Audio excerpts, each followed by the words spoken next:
For many years, climate change, poverty, war, and oppression have slowly been ruining the world. However, what finally brings humanity down is a mysterious attack on all major cities that destroys the power grids. As darkness takes over, humans begin to die in great numbers. Scientists call this event the break. At first, men go out to fight and give it their all, no matter how badly they bleed. Unfortunately, they lose. So, now the women have to pick up the sword and keep on fighting. In the middle of the night, Mary guides a group of soldiers to launch an attack. Flares illuminate the area, and a screeching sound can be heard in the distance. Everyone gets into position as they let out a battle cry. Suddenly, some huge, terrifying monsters known as breakers appear, and the team charges ahead to fight for their lives. 15 years after the first breaker attack, Mary's husband John is teaching their daughter Willa about the break. It turns out that the breakers have always been on Earth, hiding behind something called the Stitch. When humanity melted the ice and destroyed the forests, the Stitch opened up and all the breakers came out. Willa is tired of studying the boring details and keeps interrupting John until he tells her the story of Kodiak, a warrior who took out 100 breakers with just one swipe of his axe. Mary tells Willa stories too, mainly describing the beautiful flowers and animals that Willa never got to see. Later, their building starts shaking and military trucks arrive to announce it's time to evacuate. Meanwhile, Mary and John are celebrating Willa's birthday. She gets a nice cake and 2 presents, a hat that her mother knitted, and a dog plushie made by a neighbor who donates his proceeds to veterans. They're suddenly interrupted by a soldier pounding on their door, saying it's time to go. While Willa packs up her things, John tries to do the same, but his old injuries make it hard for him to move. Mary helps him, and they discuss the situation. Some time ago, Mary and her team closed up the Stitch, yet the breakers keep coming. Mary theorizes that closing a stitch just makes another one open. They check on each other's scars and exchange loving words before kissing, while Willa watches them in tears. When the power goes out, Willa runs to hug her parents in fear. Afterward, Mary joins her fellow soldiers, while John and Willa have to ride with the civilians. A soldier sees John's scars and is worried that he may have been infected during the war, but he promises that if he ever shows even one small symptom, he'll self-delete. Nearby, the breakers are already attacking and causing many explosions. During the trip, the soldiers tell the civilians how awful the breakers' infection is and how it transforms the human body. This is why infected people are known as hybrids. A horrified Willa changes the subject to the legend of Kodiak, and each person has heard different details about the story. Some think he killed 300 breakers, others believe he had a pet bear helping him. Willa wonders what version is true, and Jana assures her that what matters is the message. Then she falls asleep. Moments later, Willa is woken up by the sound of gunshots and screaming. John tells her to stay silent, and all the civilians can only look at each other in horror as they hear the soldiers fighting and the monsters roaring. The woman guarding them tells them to stay in the trunk and jumps out to join the battle. Soon, a breaker approaches the truck, and everyone thinks it's over for them, but the creature keeps moving without checking the vehicle. Suddenly, a huge claw pierces the truck and stabs a woman before pulling her out. The group immediately leaves the truck to look for a safer hiding spot. John and Willa are blocked by a breaker, so a soldier cuts in to open fire. She gets captured by a second monster, but at least the first breaker is distracted, and John uses the opening to make Will drop to the ground. They crawl under a truck and keep hearing the death and destruction happening around them. When a breaker starts shaking the truck, the duo has to run, and luckily they find another truck to hide under together with a mother and her child. Suddenly, a breaker reaches in to capture the kid by the leg, and the mother rushes out, desperate to save her loved one. As Willa cries, a breaker tries looking under the truck, only to step back when a soldier opens fire. There's some struggle between them, and the soldier wins the fight by decapitating the monster with her sword. After kicking the head away, the soldier checks on the duo and reveals she's Mary. She tells them to come out, and Willa is horrified to see the breaker's body squirming on the ground. Mary orders her team to get everyone off the road and take them to the forest, since it's safer there. As they move, Willa sees many human bodies and people with severe wounds. An old man has been infected, and a soldier promises to stay with him until it's over. In just a few minutes, the man's eyes start bleeding and his veins turn black, so the soldier shoots him. When the group reaches the forest, John worries because he notices some blood on Mary's face, but it's just human blood, so she's fine. At that moment, they hear more monster noises. Mary tells Willa that she needs to stay and fight, so the family should continue moving without her. Willa cries, explaining she needs her too, but Mary tells all the civilians to move, and John has to drag Willa away by force. The soldiers regroup and rush ahead for another battle. In the morning, John and Willa make it to the shore, and John reveals a boat that he and Mary used to take out for fishing trips.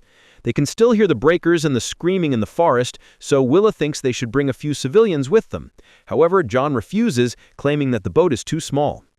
At that moment, a man named Kevin approaches them and asks if the boat is theirs. John says it isn't, and that they're just looking for food. Kevin then pulls out a gun and calls John out for his lie, asking him to save him too. John explains that the boat has no gas and he needs to retrieve it from a car, so Kevin agrees to take him there. After telling Willa to wait by the boat, John walks to the abandoned car on the road while Kevin keeps the gun pointed at him.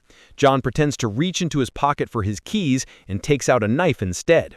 At the shore, Willa is getting more and more scared because her father is taking too long and she keeps hearing the monsters. Thankfully, John comes back and tells her that Kevin ran away, so they leave on the boat by themselves. After a few hours of sailing, they make it to an island in the middle of the sea. A year later, the duo is still living on the island. Willa sits on top of the hill and watches the explosions caused by battles on the mainland. When she sees a bird fly by, she carefully climbs down the cliff and takes some eggs from the nest, making sure to leave at least one behind. Afterwards, she goes home where John is chopping wood. He worries when he hears there were no animals in the traps because Willa needs protein. She shows him the eggs and he scolds her for taking unnecessary risks. Willa wants to prove she's as tough as he is and says she should be allowed to chop wood too. In fact, she thinks she can handle an axe as well as Kodiak. An amused John dares her to show him the result of all her training. So, Willa attacks him with her wooden sword. It's easy for John to block her every single time, and he ends the fight by pushing her away, saying she needs more training. When he turns around, Willa tries to attack him by surprise, but he blocks her again and her sword breaks. That night before dinner, Willa asks for another story. John tells her about Kodiak gathering the perfect materials to make a powerful axe and how he was the first person to see the stitch cracking on the ground. A breaker crawled out of the cracks, but Kodiak wasn't scared. In fact, he quickly killed it with his new axe. Thanks to Kodiak's experience, humanity learned how to kill these monsters. Willow wonders if Kodiak is actually her father, but John mocks the idea and asks her to take the story seriously because they bring hope. He thinks that one day the world will be at peace and they'll finally return to the mainland.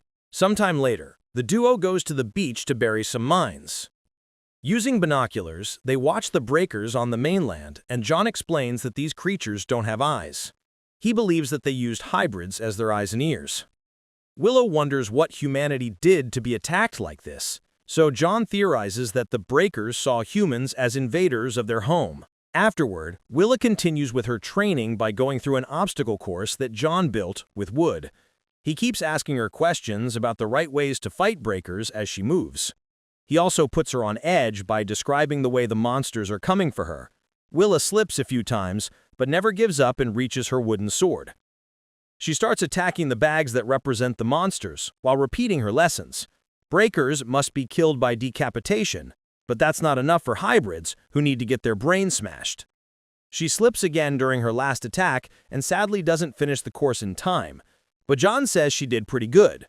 Still determined to keep on training, Willa starts going through the course once more. Later, while working in the garden, John is shocked to find wild strawberries. He immediately takes them to Willa, who never saw this fruit before. She tries one and loves the taste. John tells her about his and Mary's wedding cake, which had strawberries and cream. One morning, Willa is filling her bottles at a waterfall when she suddenly sees a person on the beach. She's about to grab her sword, only to notice it's a young girl. Willa yells to get her attention, and the girl begins running toward her. At that moment, Willa remembers the mines and runs ahead to stop the girl right before she steps on the trap. They're both terrified, but they carefully move away, and the crying girl hugs Willa in relief. Afterward, Willa takes the girl to a secret cave where she keeps some stuff for when she needs to be away from her dad for a while. She shares the water with her and learns her name is Rosie. When Willa notices that her forehead is bleeding, Rosie explains that she hit her head on the boat. She and her family were sailing to her grandmother's house on the coast, but the breakers attacked them and only Rosie survived. Willa shares some food too and says she must leave, but a terrified Rosie convinces her to stay a little longer. While walking through the woods, Willa hears a noise behind her and is shocked to find her mother. Mary hugs her tightly before she drags her away, saying that they must leave John for now, and Willa must join the fight. Suddenly, Mary's eyes start bleeding and Willa screams, only to wake up in the cave. Rosie is still asleep, so Willa leaves her the plushie and runs back to her house. When Willa bursts in, John pulls out a gun thinking he's being attacked. He quickly puts it away when he sees Willa and expresses how worried he was since she's been gone all day. Willa apologizes but doesn't tell him about Rosie. She realizes that the gun is Kevin's, and John explains he had no choice but to leave him behind. When she asks if all men are bad, John says that they aren't. Women can become hybrids too, it's just less likely. Then, Willa asks her father if he would kill a normal person, and John admits he would if they threatened Willa or Mary in any way. That night, Willa waits until John is asleep to steal some food and take it to Rosie, who asks lots of questions. Willa explains she doesn't live in the cave, but she also pretends she's alone on the island. Then, she shows Rosie a book about how the world looked before the war, and there are some animals that the girls don't recognize. Rosie cries because she misses her family, and Willa mentions Kodiak to distract her. However, Rosie thinks Kodiak is dead, otherwise he would be out there winning battles. Willa points out that heroes need help too, and starts telling her a story of Kodiak gathering a team to win a vicious fight. When one of the soldiers started to transform into a terrifying monster, the team learned about hybrids. Bullets did nothing, so Kodiak killed it with his axe. Thanks to him, humans now know that hybrids must get their brains smashed. Willa truly believes that Kodiak is out there fighting, and one day humans will win the war. It's time for her to leave, so she tells Rosie to wait here and gifts her the birthday hat. The next day, the training continues. Willa makes it through the course without problems and spars with John, who pretends to be a hybrid enemy. They run around and Willa hides behind a tree, hoping to take him by surprise. Suddenly, John stops talking and Willa hears a weird noise. She peeks out to discover that John has collapsed. She rushes to his side and gives him some water to wake him up. Afterward, she helps him walk home, and Willa finally realizes that John hasn't been eating so she could eat. He insists they must ration the food until Mary comes for them, but Willa feels trapped and wants to help the other women fight instead of doing nothing. John snaps, reminding her that he fought for 5 years and Mary is still out there, so they can't call that nothing. To prove that he trusts his daughter, John gives Willa his old sword. The following day, Willa pretends she's going out to check the traps, but she actually returns to the cave. Rosie is nowhere to be found, and Willa's things have been destroyed. Suddenly, someone moves in the dark, and Willa follows the figure until she confirms it's Rosie, who is transformed into a terrifying hybrid. This hybrid begins chasing a screaming Willa, who slips on the water and falls. Now the hybrid can jump on her, but when it's about to kill her, John shows up and opens fire. The bullets do no damage, so John grabs his sword and starts fighting the monster. After some struggle, he manages to stab the hybrid's head to kill it. Willa runs to reunite with her father and has a breakdown, so John comforts her quickly and announces they must leave because the hybrid must have already sent a signal to the breakers. The duo gathers their things and starts making their way to the other side of the island where they hid the boat. They stop in the forest to rest for a few minutes, and Willa asks for a story from before the war. John tells her that back then there were already rumors of some villages being attacked, but nobody cared. People in the city were happy, and John and Mary were enjoying their new marriage, especially when Mary got pregnant. At that moment, they hear some explosions in the distance, meaning the breakers have arrived. The duo runs as fast as they can, but they must slow down when they reach a fissure on the ground. Willa carefully walks on a tree to reach the other side, but when John is about to follow her, Rosie's brother appears as a hybrid and attacks him. John tells Willa to stay back. However, Willa crosses the fissure again and pulls the hybrid away from her father. Then, she uses the sword to decapitate the creature. Yet, the body keeps on moving and attacks again. It pushes Willa back on the tree over the fissure, and she doesn't know how long she'll be able to hold on. Luckily, John steps on the hybrid's head to mush it up, and the body immediately falls off.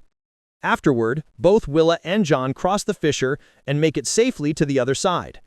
While walking through another forest, John collapses.